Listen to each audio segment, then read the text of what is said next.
Hello YT family, good afternoon అండి. అందరూ ఎలా ఉన్నారు? బాగున్నారా? సో ఈరోజు నేను ఒక మంచి హెల్దీ రెసిపీ చూపిస్తున్నాను. హెల్దీ ఫ్రైడ్ రైస్ అనొచ్చు దీన్ని. సో ఉసిరికాయలతో పులిహోర చేస్తున్నాను. టేస్ట్ వైజ్ అయితే చాలా బాగుంటుంది.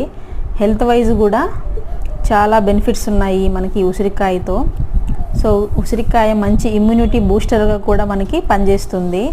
సో ముందుగా నేను ఒక 6 మీడియం సైజు ఉసిరికాయలని మంచిగా నీట్గా వాష్ చేసుకొని ఈ విధంగా చిన్న చిన్న ముక్కలుగా కట్ చేసుకొని దీన్ని ఇప్పుడు కోర్స్గా నేను బ్లెండ్ చేసుకుంటున్నాను. మిక్సీ జార్లోకి తీసుకొని తగినంత ఉప్పు, పసుపు వేసి ఈ విధంగా బ్లెండ్ చేసుకున్న తర్వాత ఇందులోకి మసాలా తీసుకుంటున్నాను. 2 టేబుల్ స్పూన్ల ధనియాలు, 1 టేబుల్ స్పూన్ల నువ్వులు, 1 టేబుల్ స్పూన్ల మెంతులు, 1 టేబుల్ స్పూన్ల ఆవాలు.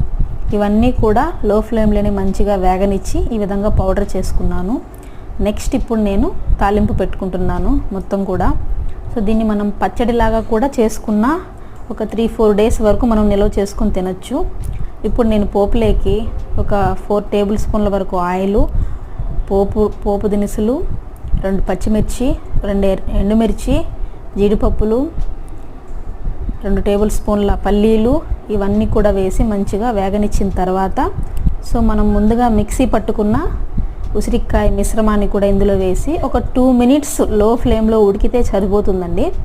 సో మనం ముందుగా రెడీ చేసుకున్న రైస్ని సో అదే విధంగా మనం పౌడర్ చేసుకున్నాం కదా, మెంతులు ఇవన్నీ నువ్వులు కూడా వేసేసుకొని మంచిగా బ్లెండ్ చేసేసుకోవాలి. సో ఈ విధంగా కలిపిన తర్వాత చివరిగా నేను ఒక 2 నిమ్మకాయల రసం కూడా వేశాను. సో అది స్కిప్ అయిపోయింది వీడియో. అంతేనండి ఈ వీడియో నచ్చితే లైక్ చేయండి, షేర్ చేయండి, సబ్స్క్రైబ్ చేయడం మాత్రం మర్చిపోవద్దండి. బాయ్.